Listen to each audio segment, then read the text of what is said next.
Hi friends, welcome to my channel. आज हम देखेंगे अचार रेसिपी और ये बहुत ज़्यादा दिन तक हम स्टोर करके रख सकते हैं। जैसे बारिश वगैरह में खाने के लिए भी आप इसे यूज़ कर सकते हैं।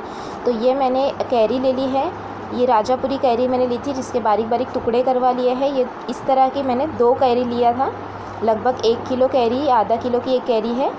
और यहाँ पर अब हम कुछ मसाले भून लेंगे, जिसमें मैंने 2 दालचीनी के टुकड़े, 5 काली मिर्च और 3 लौंग डाली है और 2 टेबलस्पून मैंने सूखा धनिया लिया है, अक्खा धनिया। और अब हम इसे ड्राई रोस्ट कर लेंगे और एक हल्की सी खुशबू आने तक हम इसे रोस्ट कर लेंगे, लगभग 1.5 से 2 मिनट तक।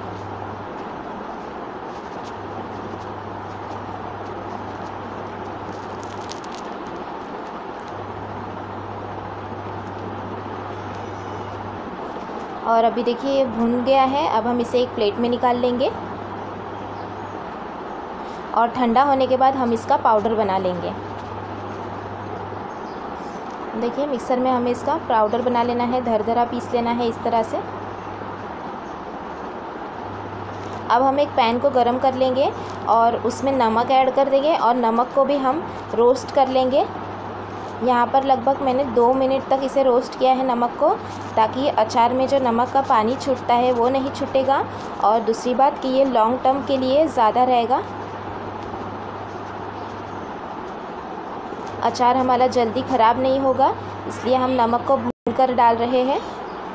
ये देखिए मैंने इसे 2 से 2.5 मिनट तक भून लिया है और अब मैंने इसे एक निकाल लिया है कप में। अब हम तेल डाल लेंगे। जैसे मेरा 1 किलो का अचार है तो मैं 1 किलो ही तेल ले रही हूँ। इतना हमें तेल ले लेना है कि जिसमें हमारी कैरियाँ पूरी अच्छे से डूब जाए।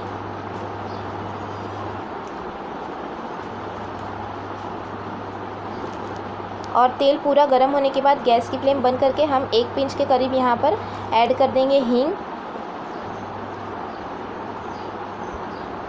और अचार को, तेल को हम ठंडा होने देंगे। अब हम अचार का मसाला बना लेंगे। उसके लिए मैंने ये धुली हुई कैरी और अच्छे से पोंछ कर हमने पहले ही काट लिया था, बाद में नहीं धोले इसे, पहले ही धोले काटने से पहले।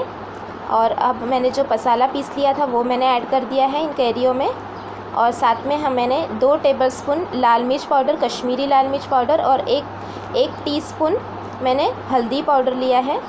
और यहाँ पर मैंने 1 टीस्पून राई ली है, 1 टीस्पून सौंफ लिया है, आधा टीस्पून मैंने मेथी का दाना और आधा टीस्पून मैंने कलौंजी लिया है, उसे भी हम ऐड कर देंगे।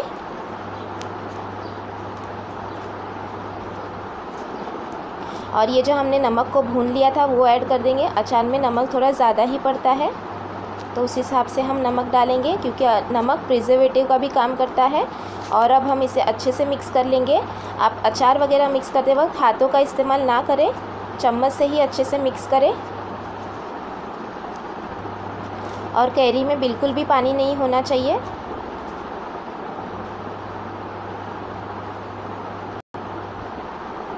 और अच्छे से हम अचार को मिक्स कर लेंगे सभी मसालों में। ये देखिए अच्छे से मैंने मिक्स कर लिया है और हमारा मसाला भी बहुत ही अच्छा है। ये देखिए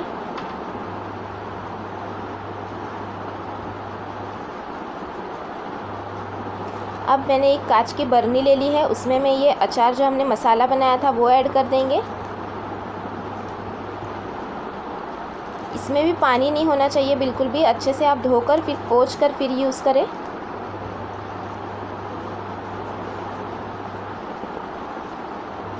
और अच्छे से देखिए मैंने सेट कर लिया है। अब हम इसमें थोड़ा सा गुड़ ऐड कर देंगे ताकि खट्टा मीठा अचार लगे।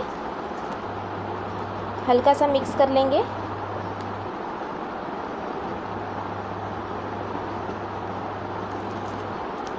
और अब हमने जो तेल को, नीम गरम तेल है ये, पूरा गरम हमने ठंडा कर लिया था, पूरा गरम नहीं है। और ये देखिए पूरी कैरियों को हमने ऊपर तक तेल ले लिया है। और अब हम इसे रख देंगे लगभग 8 से 10 दिन के लिए धूप के अंदर। हमें इसे रोज़ धूप दिखा देना है। हम इसे टाइट बंद कर देंगे और ढक्कन बिल्कुल भी बीच में नहीं खोलेंगे। और 8 से 10 दिन बाद हम ये अचार को यूज़ कर सकते हैं। और ये देखिए अचार को हमने धूप लगा ली है। 8 दिन के बाद का वीडियो है ये, और ये बहुत ही डिलीशियस हमारा अचार बनके रेडी हो गया है। आप इसे सर्व करें और आप इसे लॉन्ग टर्म सर्व कर सकते हैं। जिस तरह से बारिश वगैरह में भी आप इसे खा सकते हैं, ये ख़राब नहीं होगा।